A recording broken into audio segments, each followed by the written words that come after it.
E aí, tudo bem com você? Seja muito bem-vindo a mais um vídeo no nosso canal. Meu nome é Francisco Henrique e hoje nós vamos ler os capítulos 13 e 14 de Lucas. Se você não sabe, isso aqui é um plano de leitura e a gente já está no nosso 78º dia de leitura, ou seja, 78 dias consecutivos lendo a palavra de Deus.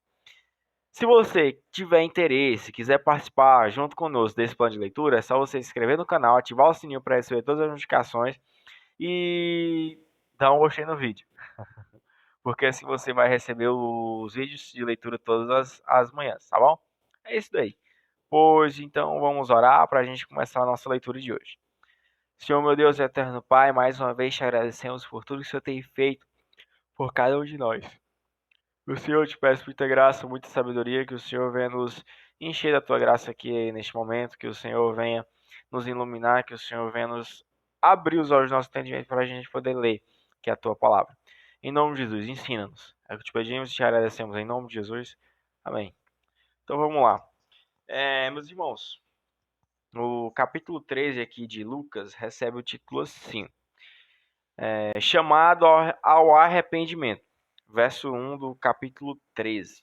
Por essa época, Jesus foi informado de que Pilatos havia assassinado algumas pessoas da Galiléia, enquanto ofereciam sacrifícios. Vocês pensam que esses galileus eram mais pecadores que todos os outros da Galiléia? Perguntou Jesus. Foi por isso que sofreram? De maneira alguma. Mas se não se arrependerem, vocês também morrerão. E quanto aos 18 que morreram quando a torre de Siloé caiu sobre eles?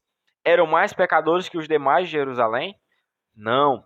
E eu volto a lhes dizer: a menos que se arrependam, todos vocês também morrerão.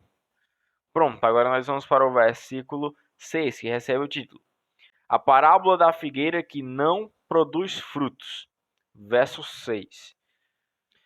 Então Jesus contou a seguinte parábola: Um homem tinha uma figueira em seu vinhedo, e foi várias vezes procurar frutos nela sem sucesso.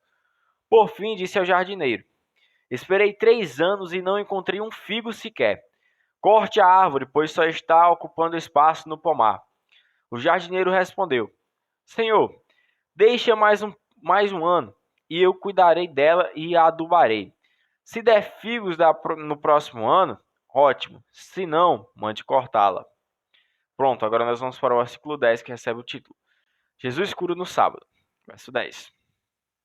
Certo sábado, quando Jesus ensinava numa sinagoga, apareceu uma mulher enferma por causa de um espírito impuro.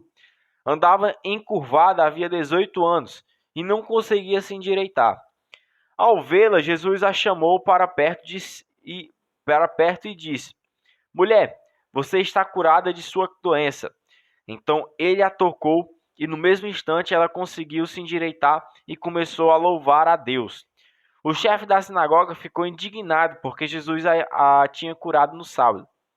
Há 6 dias na semana para trabalhar, disse ele à multidão. Venham nesses dias para serem curados, e não no sábado. O Senhor, porém, respondeu: Hipócritas, todos vocês trabalham no sábado. Acaso não desamarram no sábado o boi ou o jumento do estábulo e levam dali para lhe dar água? Esta mulher, uma filha de Abraão, foi mantida presa por Satanás durante 18 anos. Não deveria ela ser liberta, mesmo que seja no sábado? As palavras de Jesus envergonharam seus adversários, mas todo o povo se alegrava com as coisas maravilhosas que ele fazia. Pronto, agora nós vamos para o versículo 18, que recebe um novo título: A parábola da semente de mostarda. Verso 18. Então Jesus disse: Com o que se parece o reino de Deus? Com o que posso compará-lo? É como a semente de mostarda que alguém plantou na horta. Ela cresce e se torna uma árvore, e os pássaros fazem ninhos em seus galhos. Pronto, agora nós vamos para o versículo 20, que recebe um novo título: A parábola do fermento. Verso 20. Diz também: Com que mais se parece o reino de Deus? É como o fermento que uma mulher usa para fazer pão.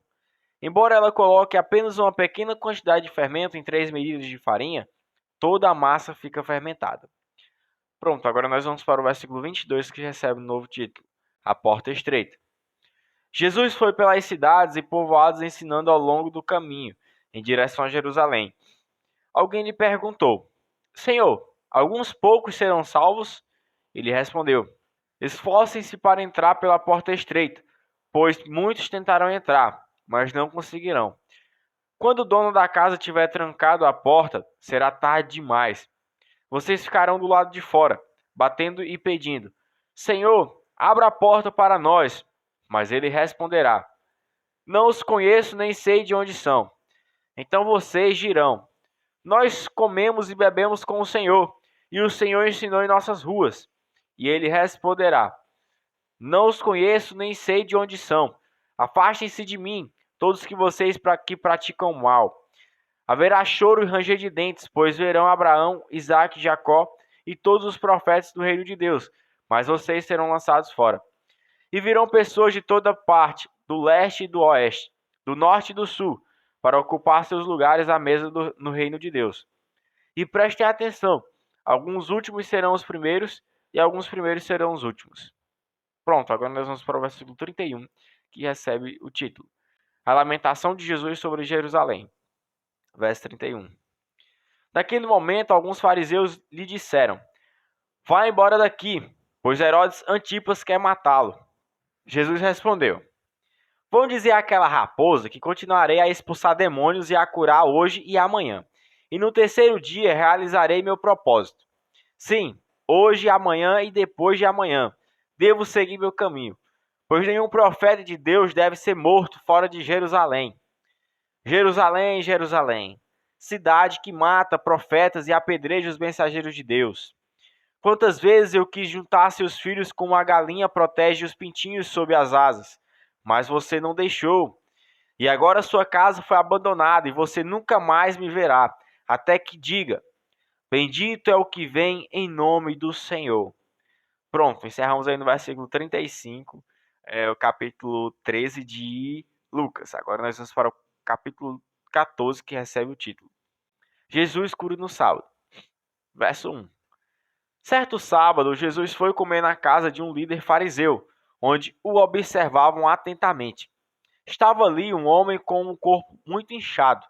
Jesus perguntou aos fariseus e aos especialistas da lei: A lei permite ou não curar no sábado? Eles não responderam. E Jesus tocou no homem enfermo, o curou e o mandou embora.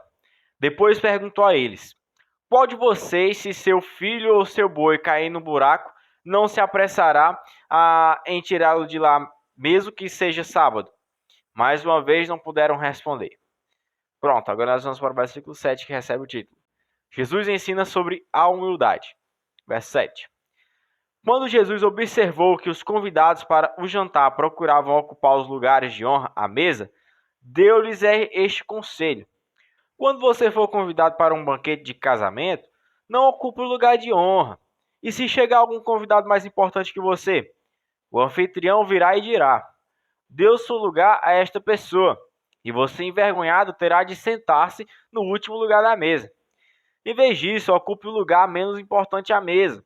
Assim, quando o anfitrião o vier, dirá: Amigo, temos um lugar melhor para você. Então você será honrado diante de todos os convidados, pois os que se exaltam serão humilhados, e os que se humilham serão exaltados. Então Jesus se voltou para o anfitrião e disse: Quando oferecer um banquete ou jantar, não convide amigos, irmãos, parentes e vizinhos ricos. Eles poderão retribuir o convite, e essa será a sua única recompensa. Em vez disso, convide os pobres, os aleijados, os mancos e os cegos. Assim, na ressurreição dos justos, você será recompensado por ter convidado aqueles que não podiam lhe retribuir. Pronto, agora nós vamos para o versículo 15, que recebe o título: A parábola do grande banquete.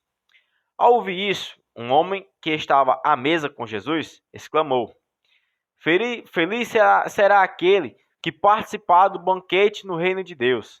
Jesus respondeu com a seguinte parábola: Certo homem preparou um grande banquete e enviou muitos convites. Quando estava tudo pronto, mandou seu servo dizer aos convidados: Venham, o banquete está pronto. Mas todos eles deram desculpas. Um disse: Acabei de comprar um campo e preciso inspecioná-lo. Peço que me desculpe. Outro disse: Acabei de comprar 5 juntas de bois e quero experimentá-las. Sinto muito. Ainda outro disse: Acabei de me casar e não posso ir. O servo voltou e informou a seu senhor o que tinham dito. Ele ficou furioso e ordenou: vá depressa pelas ruas e becos da cidade e convide os pobres, os aleijados, os cegos e os mancos. Depois de cumprir essa ordem, o servo informou: ainda há lugar para mais gente.